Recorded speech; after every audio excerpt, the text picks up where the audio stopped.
Been a big shout out to iHeartRadio for giving me this platform and allowing me to be as unfiltered as I am. I will be back tomorrow, actually. I have to do an hour every day for the next couple of weeks until I leave. So, a lot more controversial shit coming at you. It's going to be a lot of guidance, a lot of information that a lot of people do not want to talk about. But as long as I can still talk and I don't have to get dressed up so y'all can see me, I'm going to keep talking because you know what?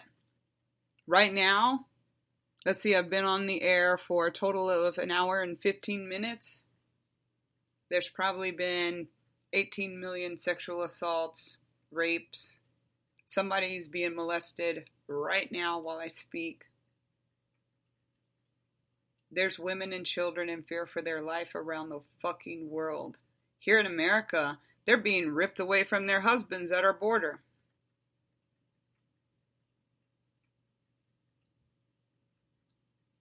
So yeah, it is kind of crazy how the world is opening back up, and over the last 2.5 years, people figured out whether they really liked themselves or they didn't. If they liked their spouses or their kids or they didn't. Lots of suicides, lots of divorce, lots of people switching teams. Switching teams shouldn't make such a big deal.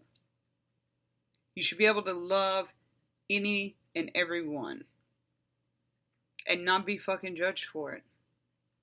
And my last note is to the religious mofos of the world. I'm a Christian too. Got my baptism date tattooed right here on my arm. I want to remind you of a couple of things that you may have missed in the Old and New Testament. Judge not, lest thee be judged. No motherfucker can judge me but God. Just like nobody can judge you but God.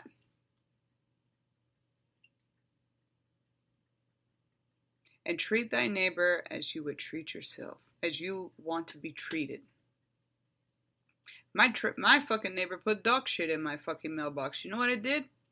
Well, I didn't commit the federal offense that she did, but I videoed her and I put it back in her yard, and then I blasted her on the Nextdoor app. If she was to do that again right now, would I react the same? No, because I'm working on being non-reactive. I'm learning to digress and recluse.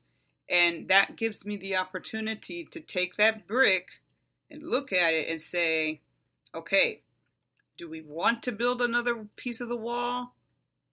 Do we want to, every time you put a brick in your wall, you lose a little bit of light. So when you remove the brick, your light shines through. People hate that. That's why I love haters.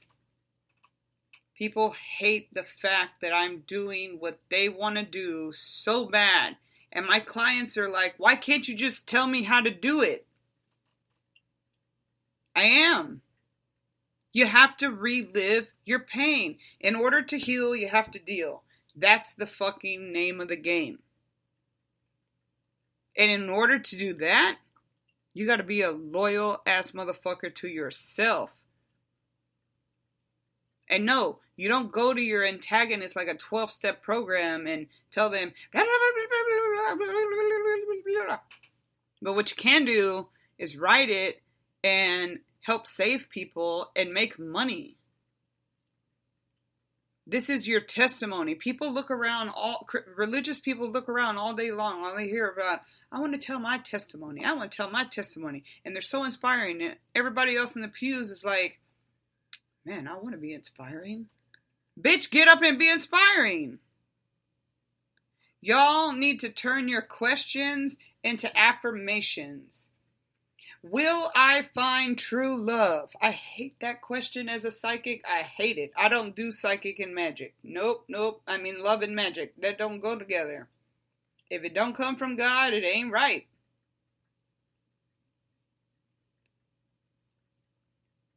So, But that's the most asked question I get.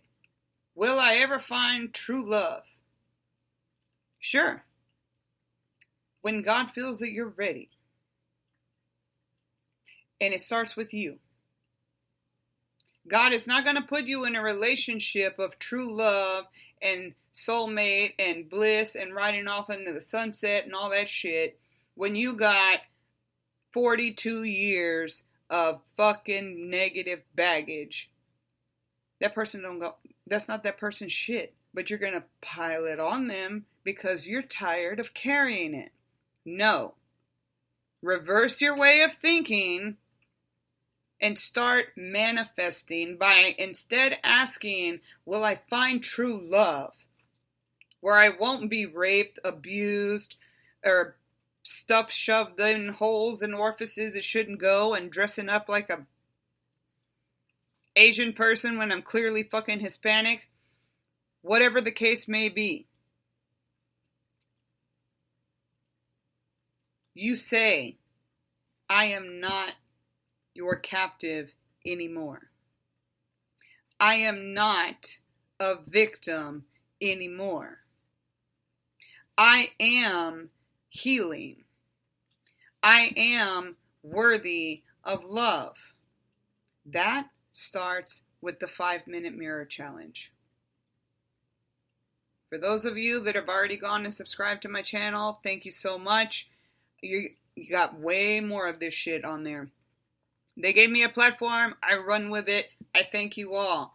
The whole dynamic here of my show is to use my experiences, my negatives that I've turned into positives, and teach you how I did that.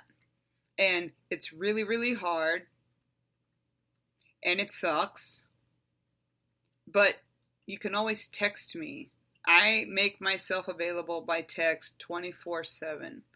Unless I'm asleep because I have a reading or a mediumship or something, I am always available to everyone. Because everyone needs someone to talk to. Everyone needs someone to bounce ideas off of. But I'm always going to send you home with homework of self-reflection, and it starts with you and the man in the mirror. Thank you very much for listening. I am your co-host today, Teresa De Leon, and I am the host of Dysfunctionally Functional. You can catch my show every Friday on anywhere you listen to your podcast, but we really love iHeartRadio here, so that's who I'm plugging. Let's take on the challenge of one dysfunction. Take one negative in your life today, or whenever you hear this, and flip it around and figure out what the positive is. What is the lesson? Thank you for listening. Let's identify our dysfunctionalities and make them functional. Thank you very much.